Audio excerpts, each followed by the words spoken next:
Olivier, Laura et Michael. Voilà. Asseyez-vous.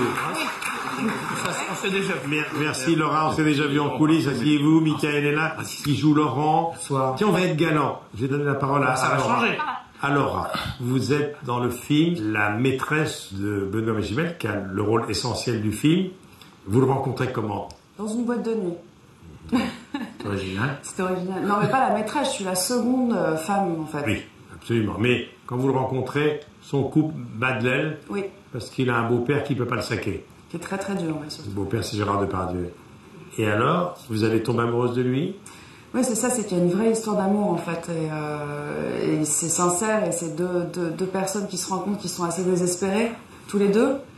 Et le personnage qu'interprète Benoît Magimel me sauve un peu du milieu de la nuit. Et moi, j'essaye de le sauver quand il commence un tout petit peu à péter un câble avec ses combines. Vous n'imaginez pas dans quel pétrin il est? Non, pas vraiment. Parce que non seulement dans sa vie personnelle, ça ne va pas, mais dans ses affaires non plus. Non, et puis surtout, c'est que c'est un engrenage qui va toujours plus. Et... Olivier, alors, on va rappeler quand même que c'est un fait réel au départ, Carbone. Il faut savoir que en 2005, je crois, pour lutter contre le réchauffement climatique, l'Europe avait instauré un droit à polluer, hein, c'est-à-dire que les entreprises polluantes pouvaient acheter ces droits. Et les entreprises qui ne polluent pas peuvent revendre ces droits. Mais on avait oublié une chose, c'est qu'il y avait la TVA dans tout ça. Oui, c'est une arnaque à la TV en fait. Michael l'explique mieux que moi, parce que moi j'ai toujours rien compris. Non mais, alors, mais en fait, j'ai fait semblant de Michael, parce que savoir ce que je le rôle du comptable, c'est le copain de Magimel, et la boîte va mal, il va lui demander de fermer la boîte. Et Michael, dans le film, il y a une scène essentielle où tu expliques exactement. Oui. Malheureusement, c'est moi qui invente l'arnaque sans vraiment le vouloir. Oui. C'est-à-dire que ces quotas de CO2 dont vous parlez, Michel, c'est du vent.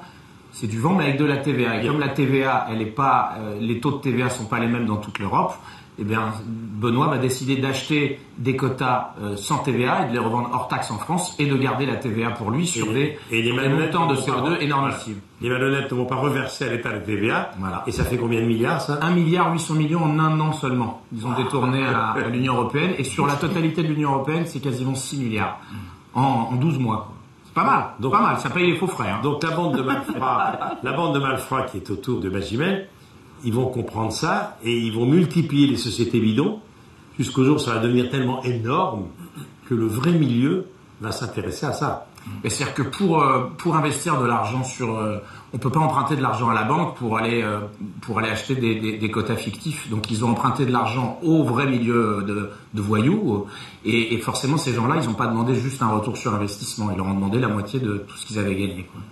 Alors Olivier, là t'es vraiment comme un poisson dans l'eau parce que le monde de la nuit, le monde des malfrats, la police parallèle. À propos de la police, je trouve que Patrick Catalifo est formidable. Parce qu'il y a un flic qui, lui, a repéré le manège dès le départ. Oui, c'est-à-dire, il s'acoquine un petit peu avec le personnage de Benoît. Il faut dire qu'au départ, Benoît le fait pour des bonnes raisons, ce qui n'est pas, contrairement à la réalité. Benoît, il est en train de perdre, le personnage de Benoît est en train de perdre l'entreprise créée par son papa, parce qu'il est surendetté, il a voulu se mettre aux normes, et donc, grâce à son comptable qui inconsciemment lui dit, bah tiens, tu peux récupérer un peu de taxe carbone, ça sera toujours ça de prix. Lui, il a l'idée de faire cette combine. C'est après, quand ils vont s'associer avec des gros voyous, effectivement, que ça va déraper, puisque les voyous vont leur dire, bon, on vous a prêté l'argent, maintenant on est maqués, donc on va faire moitié-moitié. Et Patrick Catalifo, qui joue ce flic-là, Benoît va en avoir besoin, parce que dans l'histoire, c'est un ami de Dany, le personnage de Dany, qui est la mère de deux frères avec lequel s'est accoquiné Benoît pour cette arnaque. Je sais pas si je me suis bien... Allez le voir, c'est plus... Tout le monde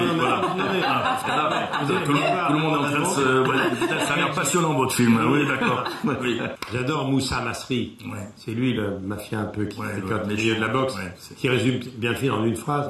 Tu nous empruntes 2 briques, tu reviens avec 500 briques, tu crois qu'on est quitte? Et là, les emmerdements. Raté ton coup.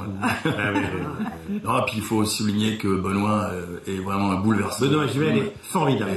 Franchement, il porte le film. C'est un clin d'œil à Benoît. On lui fait un gros bisou. Et puis Catherine Arditi. Tous mes acteurs, de toute façon. Et puis Dany. Dany, formidable. C'était la maman un peu du tournage. Tandis que Laura, il vous ménage pas Olivier dans le film, parce que vous êtes en grand danger, vous êtes à un moment donné prise en otage au milieu de ces voyous. Ouais, mais moi j'aime bien, vous me connaissez. Oui. Déjà, et en plus de ça, je rêvais de tourner avec Olivier, donc mon rêve s'est exaucé. Et surtout, c'est que c'est un personnage c'est le seul personnage féminin qui subit en fait tout par amour. Oui. Dany, c'est le personnage qui est un peu le personnage mec, qui est la chef de troupe de ses enfants. Et elle est prête à tout, même à mourir pour essayer de sauver son homme. Alors, et à un moment donné, trop c'est trop. Donc, il y a 2 ou 3 scènes. Mais qui sont vraiment arrivés. Ça dégage les bronches, on peut dire un ami. Non, qui eux disent vraiment arrivé. Non, c'est vraiment arrivé, Michel. Non, mais et d'ailleurs, c'était pire la réalité. La fiancée du principal protagoniste, elle est arrivée dans le film, c'est arrivé dans le film. Oui, et en plus, elle séquestrait en plus 2 jours ou 3 jours. Encore, j'ai réduit un petit peu la violence. Il a édulcoré. Scénario d'Emmanuel Nakache, Olivier Marchal, de complices. Je vais citer également les chansons de Orelsan. Ouais, la bande son est très importante. Très bien. Et puis, Depardieu est magnifique. Alors,